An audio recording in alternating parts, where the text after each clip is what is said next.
2021 সালে আফগানিস্তানে তালেবান ক্ষমতা গ্রহণে পাকিস্তান যতটা খুশি হয় ঠিক ততটা উদ্বিগ্ন ও চিন্তিত হয়ে পড়ে ভারত। কিন্তু মাত্র 3 বছর পর কূটনৈতিক তৎপরতায় এখন প্রেক্ষাপট সম্পূর্ণ উল্টো। চিরবুরি পাকিস্তানের সাথে তালেবানদের সম্পর্ক তলানিতে ঠেকেছে, আর ভারতের সাথে বাণিজ্য উন্নীত হয়েছে কাবুল ও দিল্লির। ধর্মীয় কারণে যে ভারতকে তালেবান একসময় মুসলমানদের শত্রু মনে করত, এখন তারা ভারতকে একটি গুরুত্বপূর্ণ আঞ্চলিক ও অর্থনৈতিক অংশীদার মনে করছে। আল জাজিরা খবরে বলা হয়, 8 জানুয়ারি দুবাইয়ে ভারতের পররাষ্ট্র সচিব বিক্রম মিশ্র ও তালেবান পররাষ্ট্রমন্ত্রী আমির খান মুত্তাকির মধ্যে গুরুত্বপূর্ণ বৈঠক হয়। এরপরেই সবকিছু পাল্টে যায়। আমির খান মুত্তাকিও ওই বৈঠকের পর সাংবাদিকদের জানান, ভারত আফগানিস্তানের গুরুত্বপূর্ণ বাণিজ্যিক অংশীদার। আফগান পররাষ্ট্র মন্ত্রণালয়ের এক বিবৃতিতে জানানো হয়, বৈঠকে ইরানের চাবাহার বন্দরের মাধ্যমে বাণিজ্য বৃদ্ধি এবং দ্বিপক্ষীয় সম্পর্ক জোরদারের বিষয়ে আলোচনা হয়েছে। গত বছর মে মাসে ইরানের চাবাহার বন্দর 10 বছরের জন্য পরিচালনার দায়িত্ব পায় ভারত। যদিও ওয়াশিংটন এ বিষয়ে দিল্লিকে সতর্ক করে, কিন্তু চিরবৈরী পাকিস্তানকে টেক্কা দিয়ে যুক্তরাষ্ট্রের আপত্তি উপেক্ষা করেই ইরানের সাথে সম্পর্কে জড়ায় ভারত। এ বন্দর পরিচালনা কার্যক্রম বড় প্রভাব পড়বে ভারতের অর্থনীতিতে। এর ফলে পাকিস্তানকে এড়িয়ে সরাসরি মধ্য এশিয়ার বাজার ধরতে পারবে ভারত। সেই প্রচেষ্টার বড় সফলতা হিসেবে দেখা হচ্ছে এই বন্দরকে। এছাড়া ইরান ও আফগানিস্তানের বাণিজ্যেও এর প্রভাব পড়বে।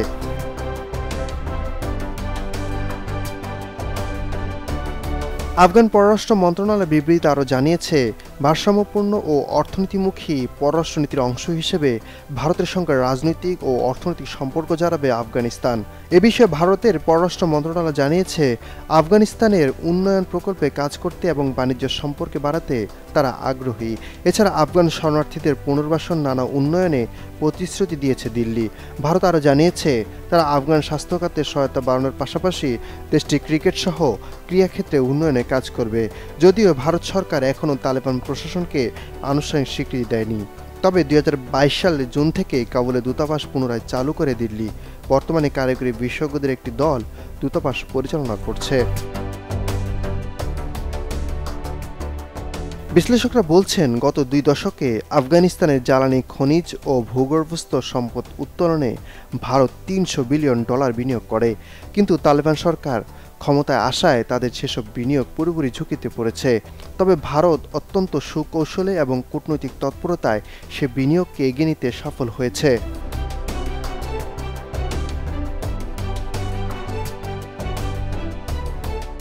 এদিকে আগামীর বিশ্ব যে আরও অস্থির ও জটিল পরিস্থিতির দিকে এগিয়ে যাচ্ছে, 2025 সালের শুরুতেই বিশ্ব মরলদের কার্যক্রমে তা সহজেই অনুমান করা যাচ্ছে। এতদিন আগ্রাসন চালিয়ে সম্পদ কুক্ষিগত করা এবং আঞ্চলিক প্রভাব বিস্তার করাই ছিল পরাশক্তিগুলোর কৌশল। কিন্তু এবার নয়া মার্কিন প্রেসিডেন্ট ট্রাম্পের বক্তব্যে বোঝা যাচ্ছে, কথায় কাজ না হলে জোর করে সব আদায় করে নেওয়া হবে। We need Greenland for national security purposes. I've been told that for a long time, long before I even ran. I mean, people have been talking about it for a long time. You're talking about Panama and Greenland. No, I can't assure you on either of those two. But I can say this, we need them for economic security. The Panama Canal was built for our military. I'm not going to commit to that. বাণিজ্য প্রসার ও সুবিধা আদায়ে Panama খাল ও Greenland যেমন দখলের হুমকি দিয়েছেন, তেমনি কানাডার মতো অর্থনৈতিক শক্তিশালী ও বৃহৎ রাষ্ট্রকেও নিজের করে নিতে চাচ্ছেন। আবার মধ্যপ্রাচ্যের বিস্ফোরা ও পাশ্চাত্যের সহযোগী ইসরায়েল কয়েকটি আরব দেশের ভূমি দখল করে নতুন মানচিত্র প্রকাশ করেছে। ডোনাল্ড ট্রাম্প আসলে কি করতে চাইছেন বা কেন দেশ দখলের মতো আগ্রাসী আচরণ করছেন তা এখানে জানার চেষ্টা করব। নতুন মার্কিন প্রশাসন মনে করছে, পানামা খাল ও গ্রিনল্যান্ড তাদের দেশের বাণিজ্য প্রসারে হুমকি হয়ে দাঁড়াচ্ছে। কারণ দিন দিন পানামা খালের উপর প্রতিদ্বন্দ্বী চীনের আধিপত্য বাড়ছে। তাই শঙ্কিত যুক্তরাষ্ট্র মনে করছে, খালের উপর তাদের পূর্ণ নিয়ন্ত্রণ প্রতিষ্ঠা করতে হবে। খালটি সবচেয়ে বেশি ব্যবহার করে যুক্তরাষ্ট্র। প্রতি বছর প্রায় 10 থেকে 12 হাজার জাহাজ যাতায়াত করে এই খাল দিয়ে, যার 74% পণ্যবাহী কার্গো জাহাজ যুক্তরাষ্ট্রের। অন্যদিকে গ্রিনল্যান্ডের নিয়ন্ত্রণ পেতে অর্থ খরচের পাশাপাশি প্রয়োজনে শক্তি প্রয়োগের কথাও বলেছেন ডোনাল্ড ট্রাম্প। যুক্তরাষ্ট্র ও ইউরোপের মাঝখানে থাকা গ্রিনল্যান্ড বিশ্বের সবচেয়ে বড় দ্বীপ হিসেবে পরিচিত। গ্রিনল্যান্ড ইউরোপ সহ বিভিন্ন দেশের আবহাওয়া ও জলবায়ু নিয়ন্ত্রণের ক্ষেত্রে বড় ভূমিকা পালন করছে বলে মনে করেন জলবায়ুবিজ্ঞানীরা। ইউরেনিয়াম সহ বিলিয়ন বিলিয়ন ব্যারেল তেল ও প্রাকৃতিক গ্যাসের বিশাল মজুদ রয়েছে গ্রিনল্যান্ডে।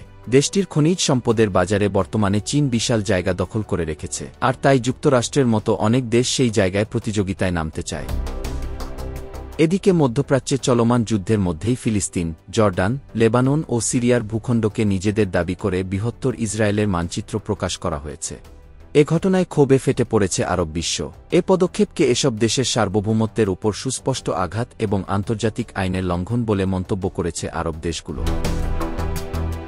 ইসরায়েলের পররাষ্ট্র মন্ত্রণালয়ের আরবি ভাষার এক্স অ্যাকাউন্টে গত 6 জানুয়ারি বৃহত্তর ইসরায়েলের মানচিত্র প্রকাশ করা হয়।